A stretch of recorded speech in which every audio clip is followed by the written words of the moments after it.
तो उनको ना आदत पड़ गई चावलों को माड़ पीने की।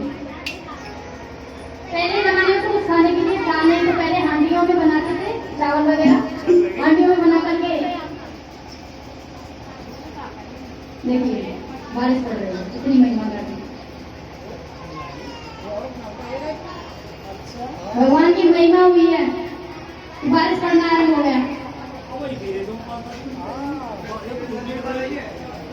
हमारी जो श्रीमद पता है क्या बोलते हैं, वेद क्या बोलते हैं? तो श्रीमद भागवत जिस स्थान पर चल रही है और उस स्थान पर बारिश पड़ जाए तो समझ लेना भगवान ने आपकी कथा को सफल किया।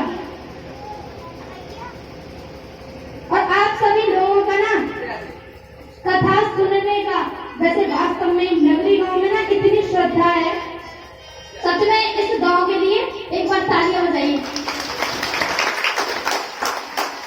तो इस गांव में ना इतनी श्रद्धा देखिए, माताओं की, पिताजी है, मेरे आने से पहले बैठ जाते हैं यहाँ पर, 10 बजे से बैठे रहते हैं कुछ लोग।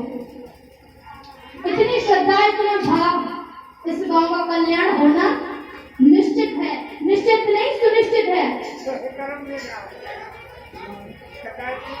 और आप लोगों ने इतने भाव, इतनी श्रद्धा से कथा सुनी है ना कि आप लोगों को कथा सुनने का, ये मैं नहीं, भगवान साहब खुल गया बारिश होने की वजह से।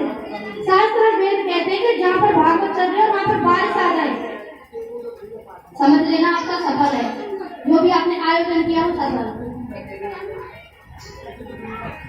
तो वेदों की महिमा ना इतनी गुणमयी है कि इसको समझना ना हम लोगों के बस की बात नहीं है। जैसे कि एक गांव था, उसमें एक ठाकुर साहब थे, बड़े जमींदार, लेकिन उनको आदत पड़ गई चावलों को माड़ पीने की। एक बार क्या हुआ कि उनके पास बड़े बड़े जमींदार, बहुत बड़े बड़े लोग आए हुए थे, वकील।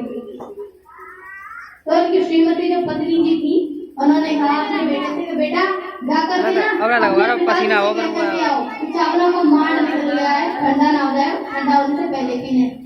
तो बेटे ने सोचा कि ये क्या, लेकिन देखा कि यदि अगर सबके सामने हम अपने पिताजी के बारे में कहेंगे कि चावलों को माड़ पी लो तो कितनी बदनामी होगी कि हमारे पिताजी चावलों को माड़ पीते।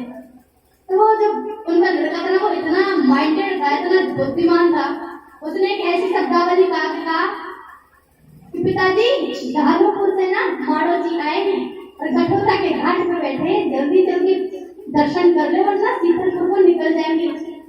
अब वहाँ पर बैठे हुए तो उनको लगा कि धानुपुर जैसे सीतापुर जयपुर है, उसी प्रकार का कोई धानुपुर नाम का गांव होगा, और जैसे हमारे नाम में ऐसे कोई माड़ो जी आए होंगे। और कठोरा यानी कि कहीं कोई ऐसी होगा, कोई कुआं वगैरह, कोई बावली, कोई नदी होगी, तो कठोरा के घाट वहाँ पर बैठे होंगे और जल्दी से मिल लो वरना कोई सीतापुर नाम की जगह होगी, वहाँ पर निकल जाएंगे। अब बेटे ने कहा था कि धानोपुर से माड़ो जी आए हैं, धानोपुर से यानी चावल, और माड़ो जी यानी माड़। धानोपुर से माड़ो जी आए हैं और कठोरा के घाट पे बैठे, यानी कि कटोरे में रखे हुए हैं, और जल्दी चल के दर्शन कर लो, यानी कि जल्दी चल के पी लो वरना सीतापुर को निकल जाएंगे, जल्दी चल के पी लो नहीं तो ठंडे है जाएगा। अच्छा वहाँ पर बैठे हुए थे, उन लोगों को लगा कि कोई हमारे जैसे कोई मिलने आएंगे, लेकिन जो पिताजी थे वो समझ गए, उन्होंने कहा बेटा अभी आया चलो।